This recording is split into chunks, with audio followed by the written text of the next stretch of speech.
Hello, my friends, and welcome to Quartet. It's so nice to have you with us here. Coming to you from Berkeley Springs, West Virginia, here where we hold forth with the Arlington Institute in the Appalachian Mountains, just down the road from Washington and Baltimore. We come like this every 2 weeks, and we're happy to have with us Kingsley Dennis. Hi, Kingsley. Hi, John. Greetings from the UK to Penny and to all those watching. And Penny Kelly from Michigan, where the wind is blowing. Yeah, very, very windy. Hi, everyone. It is one heck of a day. We have electricity. We're celebrating. Yes. And we're glad that you're with us. There was a question about whether you'd be here. Yeah. Our fourth member of the quartet, Gregg Braden, is sadly, well, for us at least, he's in Tel Aviv and in the middle of a big session over there. And so he's not with us today. And so we miss Gregg, but we'll soldier on without Gregg Braden here for the next hour. Let's go around the table here to start with, as we usually do, and kind of catch up a little bit. Penny, what's been on your mind? You know what? I have to be totally honest. When over the last 2 weeks, I just put everything aside. I focused on my family, Thanksgiving. I had the most fun Thanksgiving. We laughed, we cried, we watched football, and it was the nicest time away from all of the drama, all the stuff happening out there. And my intent was, no, I'm not watching that. I want to come back to that with fresh eyes. And today is the first day back. Kingsley, what's on your mind?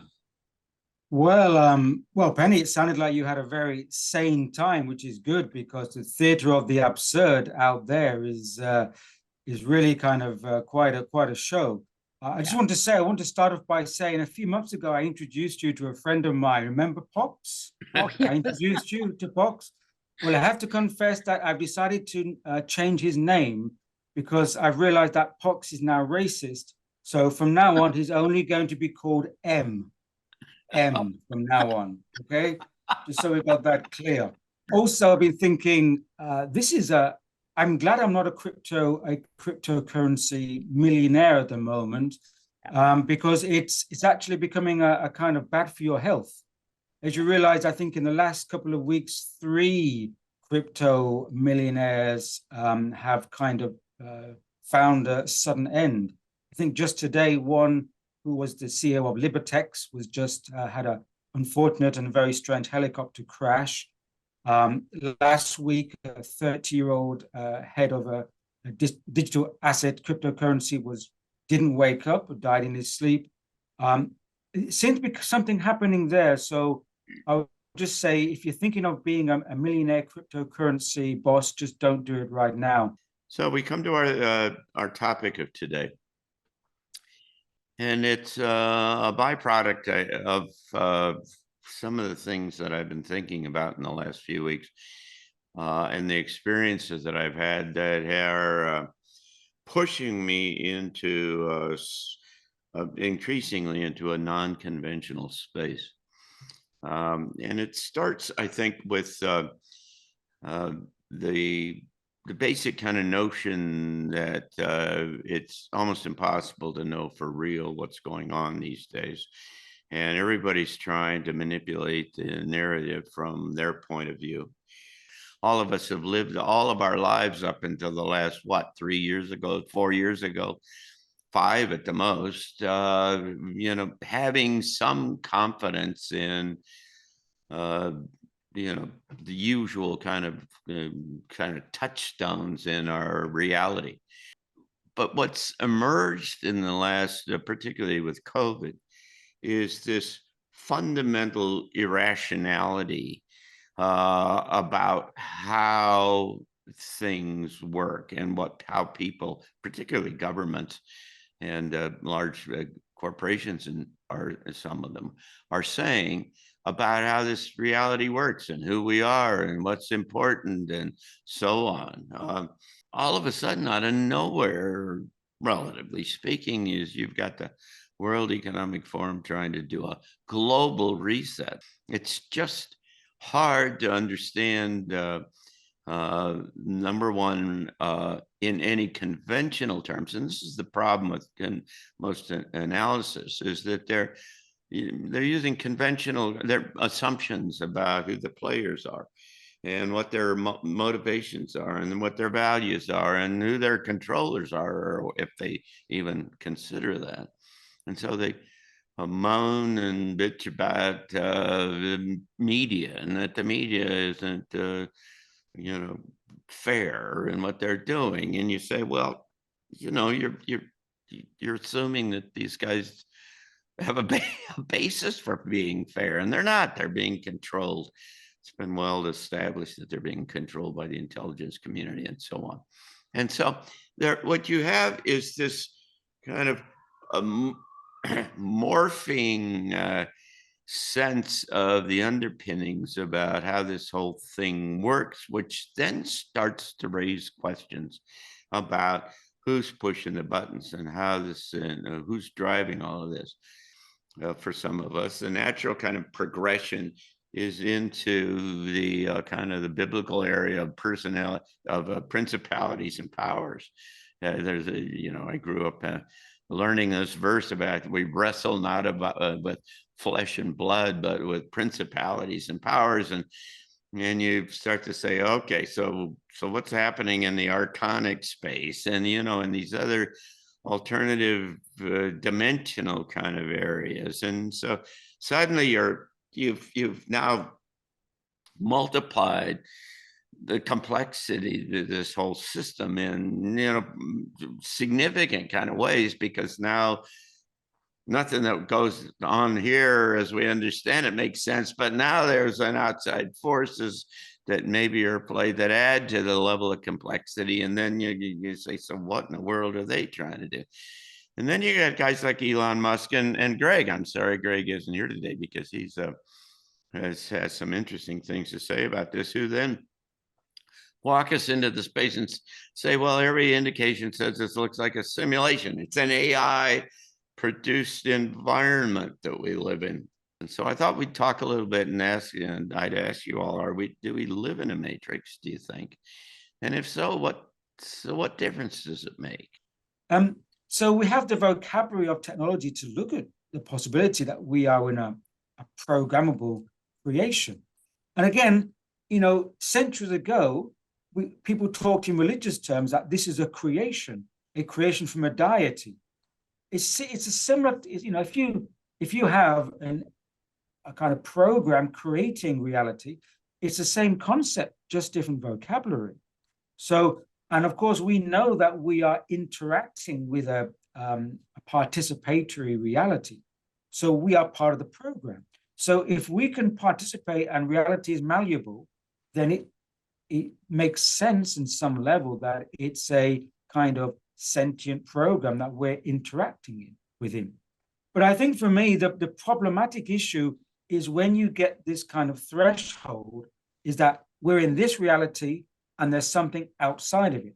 Like the Matrix shows that reality, The people inside the Matrix don't have a clue what's going on, and they're happy to eat juicy steaks, And when you go out of, if you take the correct pill and wake up and go out of the reality, like Neo did and Morpheus did, then, the real reality is terrible.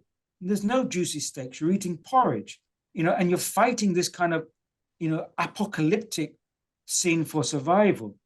And I think that's problematic, because it's showing us that if we can wake up and step outside of this reality, it's not very nice. And I think that's a inverted meme. I would say that if we are able to wake up and step out of this program simulation, then life outside of it is most likely to be spectacular. We are joining another dimension of sentient beings. So I think, yes, there's different layers of dimensional existence. And do you want to call that a simulation? It's possible. But you see, all nature's like a program when you see it unfold. We're living, this universe is like fractals. Everything gets mathematically down to smaller parts, or it's holographic. The holographic universe is a very viable theory. But okay, we live in one aspect, one vibrational slither of a dimensional greater existence.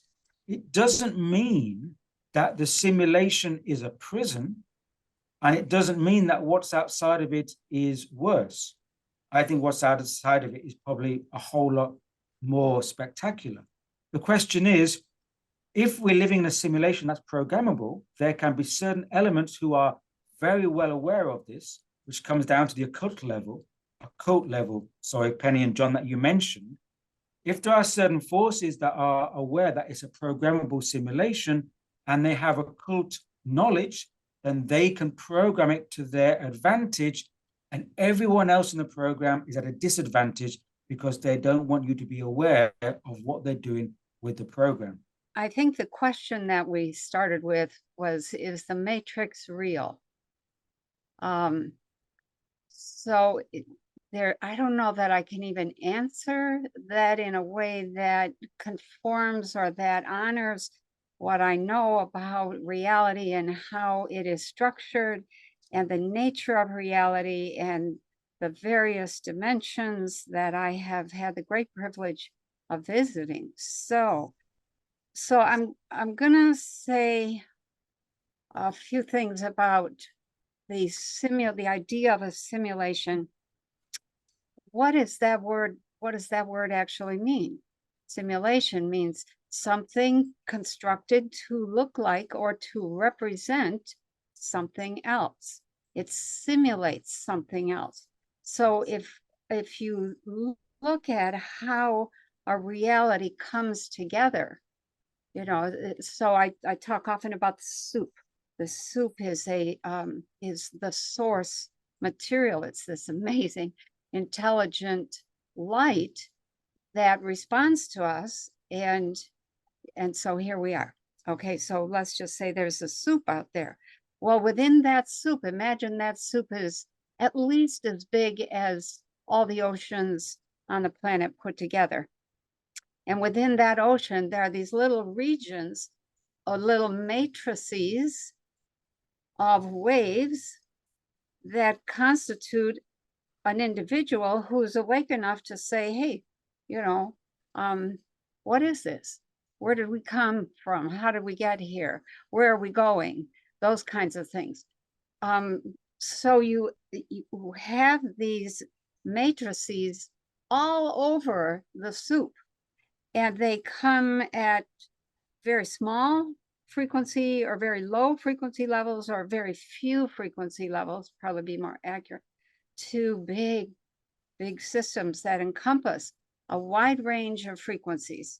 So you can have a little matrix, you can have a big matrix. And that matrix, that little matrix, has one kind of consciousness, and the big matrix with a bigger range has a whole bunch more consciousness at its fingertips. So here we are. So just hold that image, okay? We all live in that. So when you go visiting other reality systems, the first thing you see, hear, know, feel, interact with are other symbols. You could legitimately say that's a simulation, because they are using their consciousness to put together objects and processes that reflect the way they want to see life, the way they want to do life. Is that a simulation? If you want to be honest, all of the dimensions and all of the levels of reality would fit the description of a simulation happening within the soup.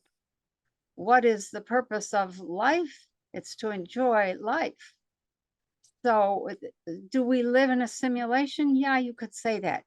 But based on the reality we all grew up with, if I had to say, is it a simulation? Is somebody else programming us? I would have to say we live in a bubble.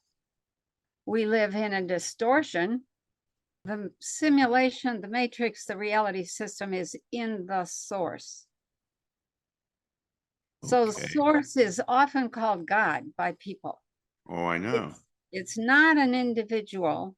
It's a form of intelligence that is so powerful that it doesn't move. Okay? If you start to use that intelligence, let's say, and this is where the mystery is. The mystery is what makes it move. But it starts moving. And when you come out of that state of extraordinary bliss, that state of being all knowing, all powerful, and you know that you're all knowing and you're all powerful when you're in it. But when you come out of that, you begin to localize down, and you can localize down anywhere. I mean, when people die here, they don't die, they go to some other reality system that attracts them because of the mindset that they hold. So consciousness is primary, and it is what builds all the rest. When you get down to source, there is no outside. That's right. So obviously everything is contained within the whole. It's just that there's different, as you say, different matrices or different frequency zones. There's programs. Zones. Yeah. Okay. Yeah. So really, all cosmos or all life are manifested from source. Right. And so I think the question is that this has been the same situation from the beginning. We've always been in existence. This has been the primordial question. Are we living a simulation is the same thing as are we living under God? It's just that we're coming to a time where we're reframing our perceptive understanding of reality. So the question of are we living in a simulation is humanity or individuals within humanity are trying to grasp what is the nature of reality. Yeah. And now we have the vocabulary and the understanding to use a framework or context of programming or simulation. You see, a simulation, as Penny rightly said, means a copy, where if you're a manifestation from the source, you are a kind of a piece of it, a small copy of it. So in essence, yes, we are a simulation.